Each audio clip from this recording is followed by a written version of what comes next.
You may or may not have realized it, but the board gaming hobby is drowning in cardboard.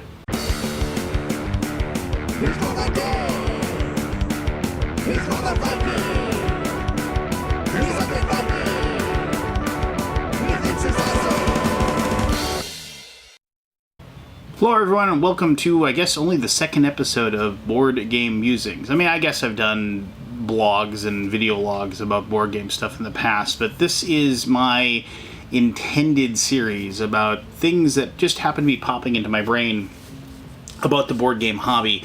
Enough so that I feel like I need to discuss them in this format, just to kind of dispense them out of my brain and also get the insight and the feelings of those of you who are watching this, and maybe offer up your opinions about what's going on. I don't pretend to, be some bastion of knowledge or with like some PhD in cardboardology or something like that. I just base this on my own observations of the board game hobby. For like the last 15 years that I've been doing videos and making content, and also just the fact that I've worked in the hobby now in board game publishing now for almost 5 years. So I've just seen changes, and because I'm working in the hobby, I do kind of have a weird feeling about talking about this, because when I say drowning in cardboard, it means a lot of things, and in a lot of ways, in I guess because I'm part of being a publisher and we publish board games, we're, maybe perhaps part of the problem as well. And technically, I don't know if drowning in cardboard is a problem, so to speak.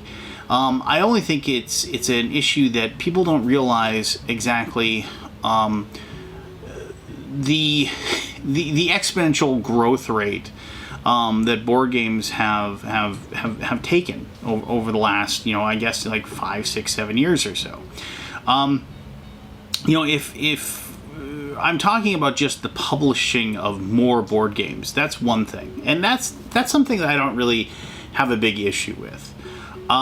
With the advent of crowdsourcing for funding and more and more people coming into the hobby, and the fact that the hobby is being very welcoming to, for the most part, the vast majority of being very welcoming to new people coming into the hobby, for the vast swath of different games that, and these games appearing, the games that, if you've been in the hobby for a long time, games that you never would have thought you would see at a Target, so to speak, or games that you never thought you'd see at any kind of like Barnes & Noble or Walmart or what have you. The fact that people are going, we all, if you've been in the hobby for a long time, you have that friend or whatever that through work or a relative or what have you, that went to somebody's house perhaps to have dinner, and they got out a game like Splendor or maybe even Wingspan or something venerable like Catan or Pandemic or what have you, and they played it and they said, my gosh, I played this game and it was fantastic. I didn't know games like this existed. And you can stroke your beard if you have one, and you can nod solemnly, and you can say, welcome to this world of adventure, or something along those lines. But regardless, we all have our stories about how we got into the hobby, but that scenario is happening more and more and more, and it's not a bad thing. It's a good thing. That means that basically there's more people enjoying these games, there's more people buying these games, and back in the day, getting a game published, getting a game noticed before crowdfunding and all these things, the small number of publishers that were out there, it was extremely difficult to get games published. And I'm sure there are so many designs that would have been enjoyed by so many people that just never saw the light of day, because they were created or thought of or presented or elevator pitched at the wrong era, the wrong time, and it just didn't happen. Now, all of these things being said, drowning in cardboard may be a little bit of maybe somewhat hyperbolic, but I'm more referencing the fact that now it seems like whenever a game comes out, it seems like it's so rarely just like one box, right? And I realize that this is, again, not so much a problem for the average person.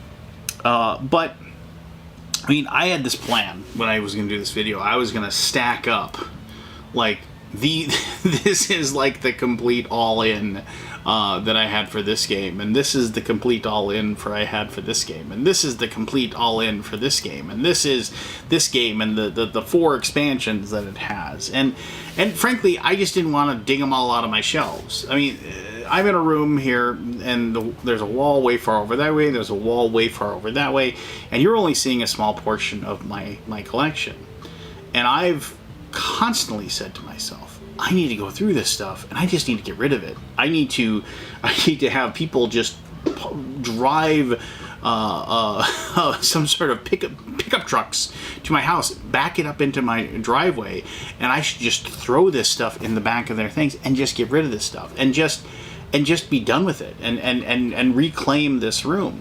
Because of all the games that are in this room, and I'm saying there's, I mean, a small estimate of that is 1,000. These games, maybe 4% of those 1,000 get played in a year, and that's a rolling 4%, mind you, because of the fact that, like, it's like, oh, these are the games I want to play, or what have you. But in a given year, only a small percentage of that. But the thing is that we purchase these things, and they aren't like going on to a Steam library and purchasing a bunch of games. They're just held there digitally. These are physical things that take up tons of space, that take up rooms. And we used to talk about the fact that, like, people said, yeah, slowly but surely my board game collection took over my den, and then it took over my family room.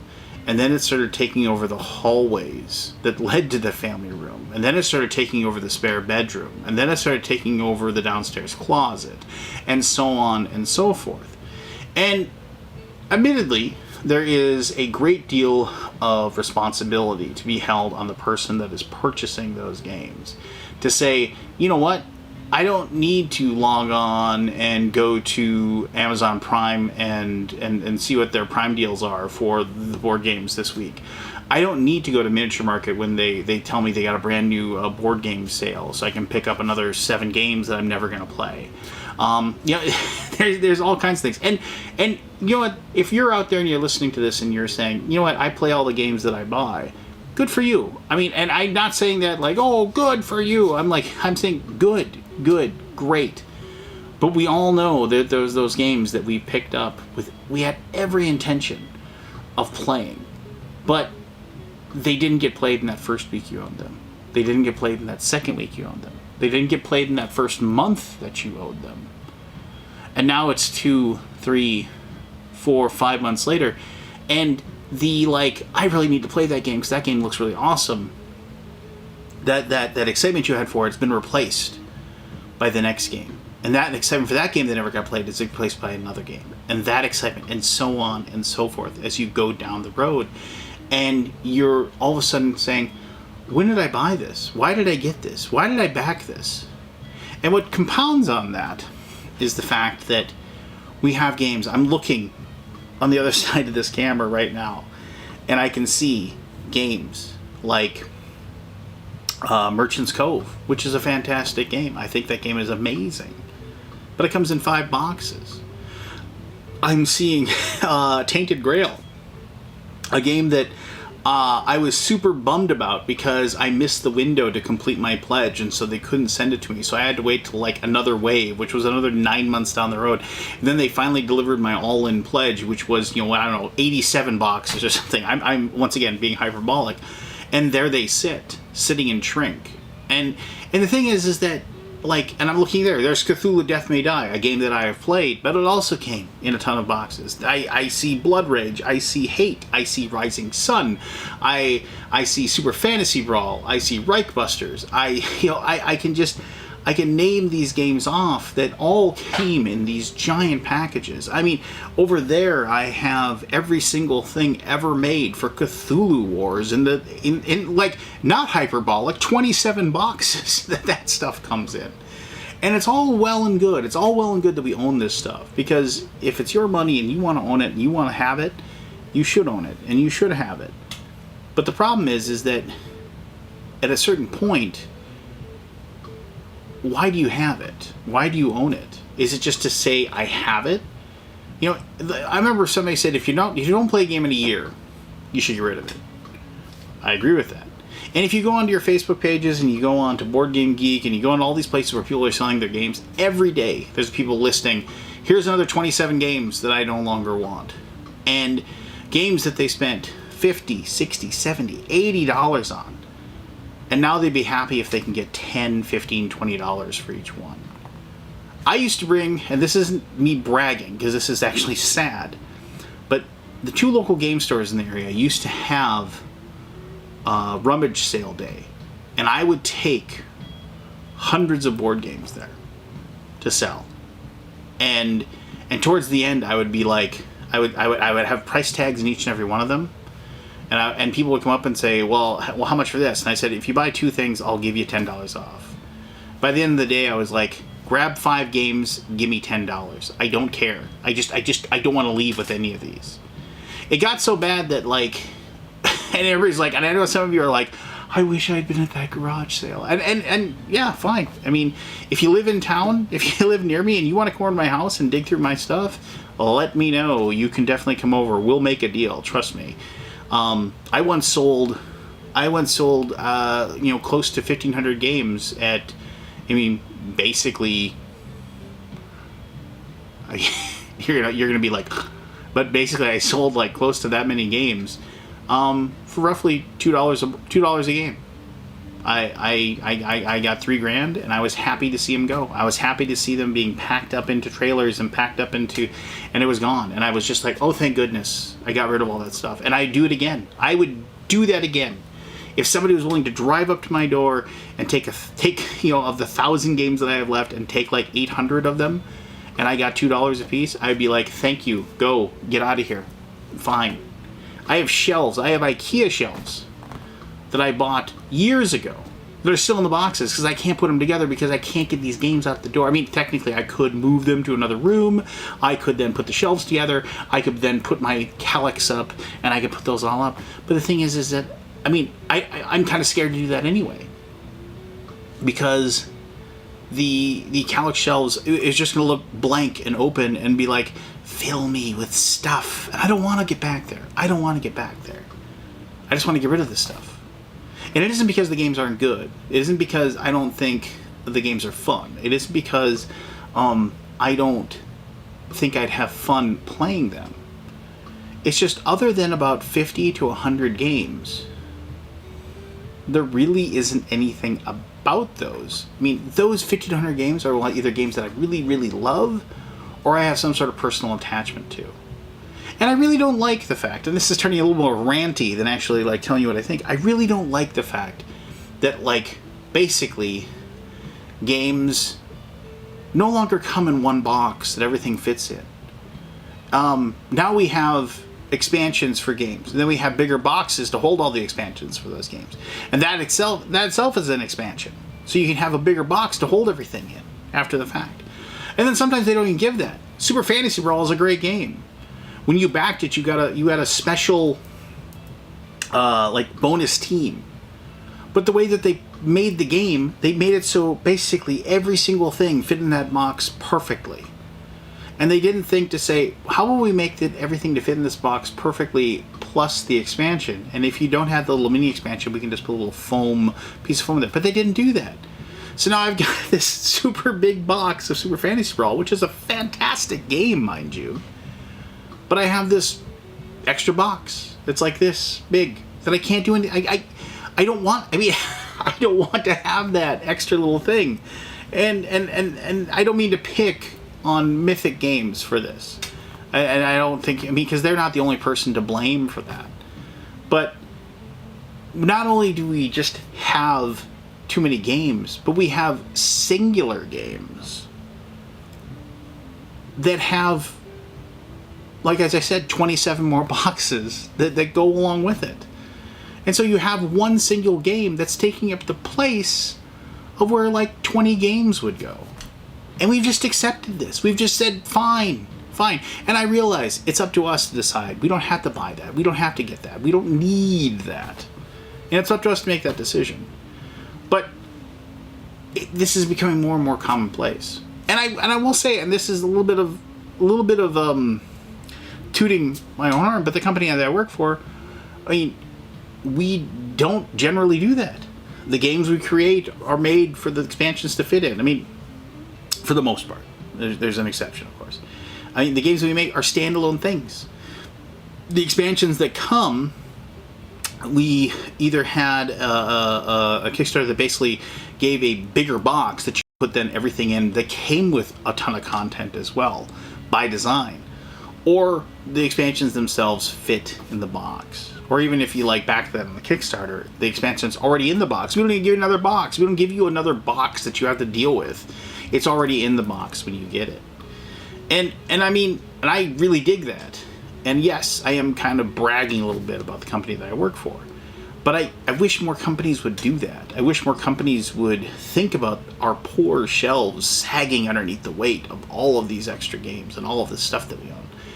And realize that, you know, there's only so much room. There's only much space.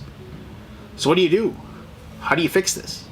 You have to stop yourself from buying stuff, for one.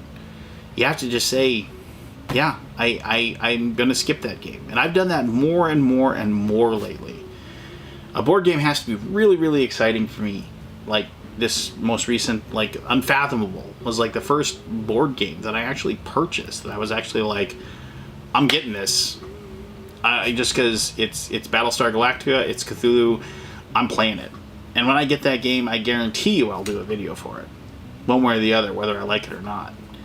I remember I was going to do a video for Arkham Horror 3rd Edition, which I hated, just talking about how much it sucks. But I was just like, no, I'm not going to spend that time. Just because I didn't want to.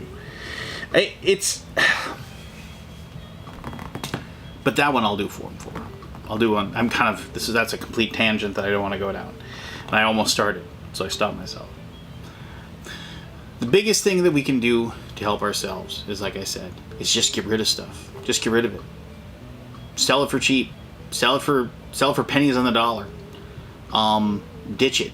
And you don't have to. I mean, if you're fine with, and you have the space, and you're fine with owning all that stuff, and you're okay with never playing it, fine, awesome, perfect.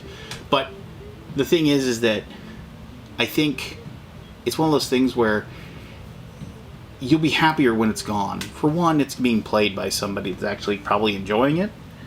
And for two, you theoretically have some cash in hand. But for three, you'll look at your room and you'll realize that all that clutter and all that extra stuff that you no longer need, no longer want, is gone. And you can move forward with your life. And you can move on and keep your collection under control, perhaps, in the future. I think ultimately what I'm getting at is that we used to be in a hobby where, like, you could walk, I've said this before, you could walk into a convention and you would walk down the aisle and you'd look at 20 different tables and you would know every single game that was being played at every single one of those tables because everybody had those games. Everybody had Agricola. Everybody owned Settlers of Catan. Everybody owned an Arkham Horror, or at least had seen it and knew what it was. And it was, for lack of a better word, kind of comforting. You could sit down and play somebody you knew the rules to have. Nobody had to teach it to you. And you're good to go. And that was nice. And now, because of that explosion, that's not the case anymore. And again, that's not necessarily a bad thing. But it's not necessarily a good thing either. And somewhere in the middle is where you want to be. But it's up to us as the hobbyists to find that spot, because there's only going to be more games published, more and more and more and more, and they're not going to stop. So if you have a problem with owning too many board games, or if you have a problem with running out of space in your house, or a partner in your life who's saying this is getting a little out of control, then it's up to you to make that choice and make that decision and rectify it. Because, yeah, the hobby's only going to get bigger. Anyway, there. Board Game Musings. There was more. I went into this saying I was going to talk about how I thought that this change to the hobby was a bad thing, but I kind of morphed it into more of a rant on my own, but also kind of a self-examination of the fact that, maybe it's just us. We just, and if enough people just kind of start saying, cycling through their games instead of collecting, then more games, and that's not a bad thing either. People that want to have tons of games, there'll be more games in the third-party markets, more games that are easier to grab. And I think that would be, I don't think that would be a bad thing at all. I think it would be pretty good, all in all. And plus, maybe then somebody would show up at my house with a pickup truck and say, load it up. I'll take that stuff. And if you're out there, you know how to reach me. All right, there you go. Board Game Musings. What about your collection? Do you wish you could thin it down? Do you have too many games? Do you like games having 27 boxes? Do you wish games had less boxes? Give me your thoughts. Give me your comments. Don't forget to hit the old like button, or dislike it. Maybe I'm way off base and you want to hit the dislike. If you're not subscribed for some reason, please subscribe and hit the old bell thing, and you'll let me know when these sporadic videos, when they come out, you'll get notified. Take care of yourself. Be good to those that you care about and those that you love, and be good to the strangers too.